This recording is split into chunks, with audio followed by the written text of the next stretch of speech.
नमस्कार. माझ्या cricket limited या यूट्यूब चॅनलतर्फे T20 वर्ल्ड कप जिंकणाऱ्या आपल्या भारतीय संघाचं मनापासून हार्दिक अभिनंदन. कालचा अंतिम सामना अतिशय रंगतदार झाला. आपल्या प्रत्येकाच्या मनात असतं की अंतिम सामना हा शेवटच्या बॉलपर्यंत रंगला पाहिजे आणि भारताची टीम जिंकली पाहिजे.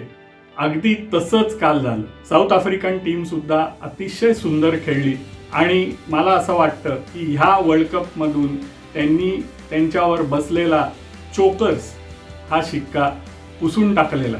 माझ्या क्रिकेट लिमिटेड या यूट्यूब चॅनलतर्फे साऊथ आफ्रिकन क्रिकेट संघाला पुढच्या त्यांच्या कारकिर्दीसाठी अतिशय मनापासून शुभेच्छा. भारतीय संघ हा काल चॅम्पियन्स सारखा खेळला आणि त्यामुळेच त्यांना हे विजेतेपद मिळवता आलं. काही गोष्टी ठळकपणे जाणवल्या, त्या म्हणजे जरी आपण सर्व सामने जिंकून अंतिम फेरीत पोचलेलो असलो तरी कुठलाही प्लेयर कॉम्प्लेसंट दिसत नव्हता. प्रत्येकाची body language, even support staff असेल, कोचेस असतील, रिझर्व्ह प्लेयर्स असतील, या सर्वांची कुठे ना कुठेतरी बॉडी लँग्वेज, त्यांचा एक माइंडसेट हा अतिशय पॉझिटिव्ह आणि चॅम्पियन सारखा होता. चॅम्पियन जे असतात ते अंतिम फेरी जिंकण्यासाठी खेळतात, त्याप्रमाणेच भारताने कालचा खेळ केला आणि अतिशय उत्तम सांघिक कामगिरीच्या जोरावर विजेतेपद खेचून आणलं हे मला वाटतं. फलंदाजीबाबत सांगायचं झालं तर विराट कोहली आणि रोहित शर्मा यांनी पहिल्या बॉलपासून त्यांचे इरादे काय आहेत हे स्पष्ट केलं होतं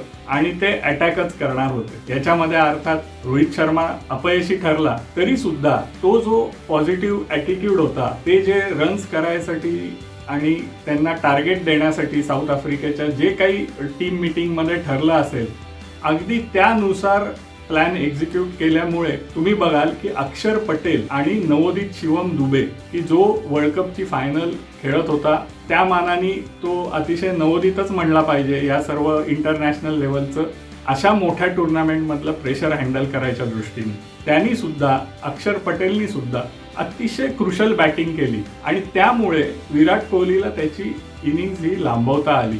किंबहुना विराट कोहलीनी तो रोल प्ले केल्यामुळे आणि अतिशय मोक्याच्या क्षणी फोर्स आणि सिक्सर्स मारल्यामुळे आपल्याला जे आवश्यक ते टार्गेट वाटत होता, आपला जो बॉलिंग अटॅक आहे त्या स्ट्रेंथनुसार 170 ते 180 हे जे टार्गेट कुठेतरी सेट झाला असेल टीम मीटिंगमध्ये म्हणा किंवा एकंदरीत विकेटची जी परिस्थिती आहे, विकेट जसं खेळेल असं आतापर्यंत जशी विंडीजमधली विकेट्स खेळली त्याप्रमाणे त्यांनी एक कुठेतरी त्यांचं जजमेंट सेट केलं असेल. आपले त्रिकूट जे तिन्ही लेफ्ट आर्म स्पिनर्स आहेत, अक्षर पटेल आहे, जडेजा आहे आणि कुलदीप यादव, या तिघांचे जे बॉलिंग परफॉर्मन्सेस आहेत आणि आपण बघत होतात की विकेटवरती गवताची काळी पण नव्हती, त्यामुळे आपल्याला असं निश्चित वाटत होतं की कुठेतरी 170 ते 180 रन्स जर का झाल्या तरी सुद्धा आपलं हे त्रिकूट आपल्याला या सरफेसवरती साऊथ आफ्रिका ही टीम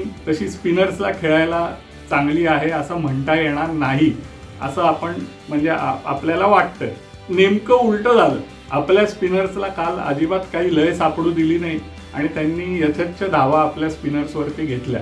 हे जे स्पिनर्सचं आलेलं अपयश आहे हे कुठेही टीमच्या एकंदर बॉडी लँग्वेजमध्ये किंवा त्यांच्या टोटल मॅचमध्ये कोणाच्याही म्हणजे मनाला शिवलं सुद्धा नव्हतं. आणि ह्याचंच कारण असं की हर्षदीप सिंग आणि बुमराह यांनी टाकलेली ओव्हर्स, त्यांनी अतिशय रिलॅक्स आपल्याला वाटत होते, ते अतिशय मनाने खंबीर आणि फोकस्ड होते आणि त्यांना बरोबर माहिती होतं काय करायचं, कुठल्या सिच्युएशन कशी हँडल करायची आणि त्यांनी ती मॅच्युरिटी दाखवून दिली आणि त्यांनी अतिशय उत्तम ओव्हर्स टाकल्या.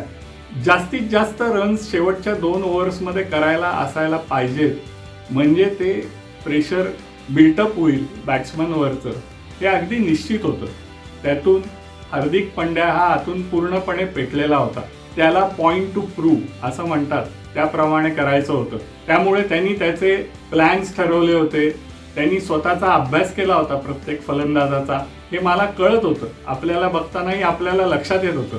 मिलर, क्लासेन ह्या ज्या विकेट्स घेतल्या तो त्याचा अभ्यासाचाच भाग आहे असं मला वाटतं. कारण तो लो फुलटॉस होता की जो मारायला सरप्राईज असतो बॅट्समनला आणि बरोबर तो गेला हवेत, पण या सर्वाचं श्रेय जातं ते हार्दिक पंड्यापेक्षा अधिक मी सूर्यकुमार यादवला देईन, कारण ती त्याची विकेट होती. त्यांनी षटकार झेलला आणि आपली मॅच झाली. क्लासेनला पडलेली डिलिव्हरी सुद्धा त्या बाबतीत मी म्हणता येईल थोडीशी wide of the off stump आणि स्लोअर वन टाकलेला त्यांनी, की ज्यामुळे त्याचं जे टायमिंग होतं ते चुकलं आणि त्याला जास्त स्ट्रेच बॅक करायला लागली. त्या याच्यामध्ये त्याची दुर्दैवानी बॅक लागली आणि आपल्या सुदैवाने तो कॅच पंतनी पकडला आणि आपला मोठा अडथळा दूर झाला असं मी म्हणेन.